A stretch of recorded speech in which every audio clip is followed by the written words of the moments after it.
All right, welcome. Today we're going to do something pretty cool. We're going to explore the fundamental rules that govern pretty much everything that moves. So let's dive right in and see how we can actually predict the motion of objects all around us. You know, it's a question philosophers and thinkers have been chewing on for centuries, but what if I told you there's a way to predict the future with almost perfect accuracy? Ah, right. There's the catch. We're talking about physics. But stick with me here, because with the right tools, figuring out where an object is going to be and just how fast it'll be going, well, that's not magic, not at all. It's a science, and it's one we can all get the hang of. So let's get into it. Today, we're zooming in on a specific kind of motion, objects moving with constant acceleration. Think about a car speeding up smoothly on a highway, or maybe a ball dropped from a building. There are a few key rules that run the show here, and we are absolutely going to crack them wide open. Okay, so to really get a grip on an object's motion, we need to be like detectives. We're looking for 5 key clues or variables. You can think of them as the essential pieces of the puzzle we need to solve any motion mystery. First up, our first clue is S for displacement. Now, this isn't just the total distance an object travels, okay? It's way more specific. It's the straight line distance from its starting point to its finishing point. And super important, it includes direction. Next clue on our list, U for initial velocity. This is basically its starting speed. How fast was the object moving the exact moment we hit our imaginary stopwatch? That's U. And, well, if you've got a start, you've got to have a finish, right? So V stands for final velocity. Simple enough. It's just the speed of our object at the very end, the exact moment we stop watching. Now for the real game changer, A for acceleration. Honestly, this is the one that makes things interesting. It's all about how the velocity is changing.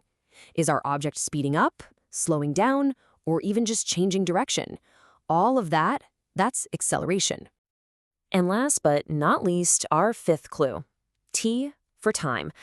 This one's pretty straightforward, you know? It's just how long did the whole thing take, the duration from start to finish. That's it. So there we have it, our 5 clues, S, U, V, A, and T. You might see why they're sometimes called the SUVAT equations. Now, let's check out the 3 secret formulas, our detective tools, that connect all these clues and let us solve for anything that's missing. First up, we have this beauty, V equals U plus AT. This is awesome because it directly connects the final speed with the starting speed, the acceleration, and how much time has passed.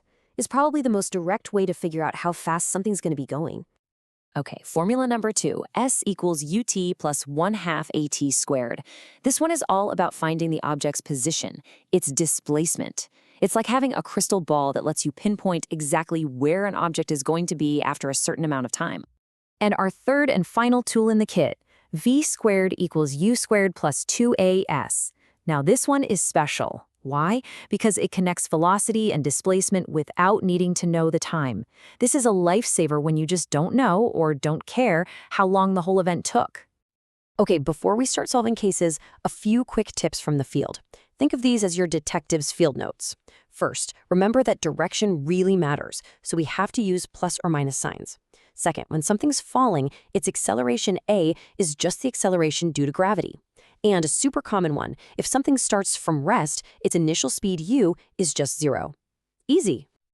All right, we've got the clues, we've got the tools. I think it's time to put them to work. Let's solve our first cases and see these equations do their thing. So here it is, case file number 1. We've got a car, it's starting from a dead stop, and then the driver just floors it. We know how much it's accelerating, and we know for how long. The big question is, how fast is it going at the end? Let's break this down like a true detective.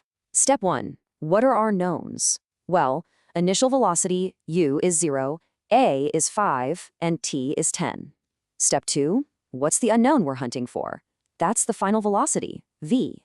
Step 3, which tool do we need? The one connecting all those is V equals U plus AT. And finally, step 4, let's crack the case. Just plug in the numbers and solve. And boom, 50 meters per second. That is one fast car. That's our final velocity. But wait, we're not done with this case just yet. Let's push this a little further. We know how fast the car is going, but how far did it actually travel in those 10 seconds? Now we're hunting for the displacement, S. We're going to follow the exact same procedure. Our knowns haven't changed. The unknown this time, though, is S. So, which formula in our toolkit helps us find displacement when we know the time? You got it. S equals ut plus 1/2 at squared. So let's plug in those values. Run the numbers. 250 meters. Wow.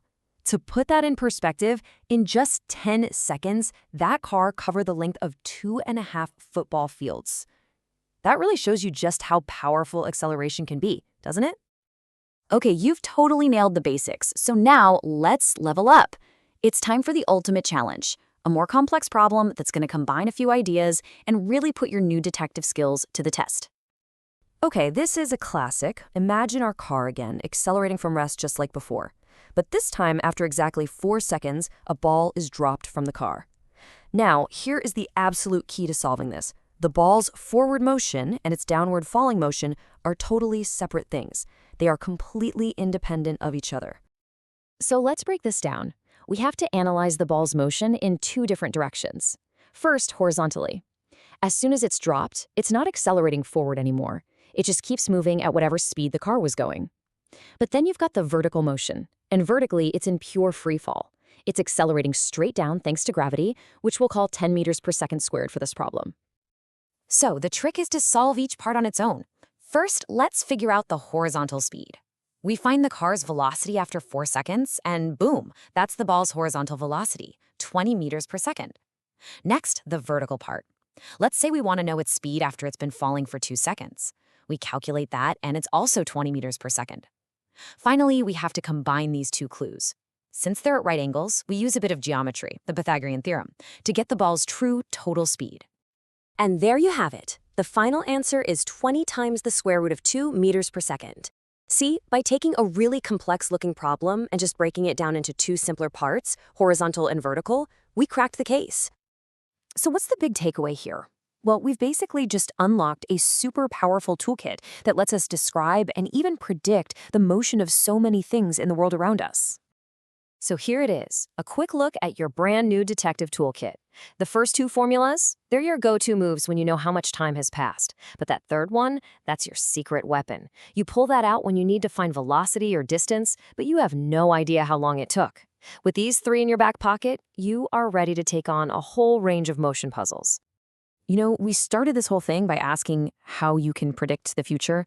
Well, now you actually know the secret, at least for anything moving with constant acceleration. You have the code, you have the tools. So the only real question left is, what motion are you going to decode next?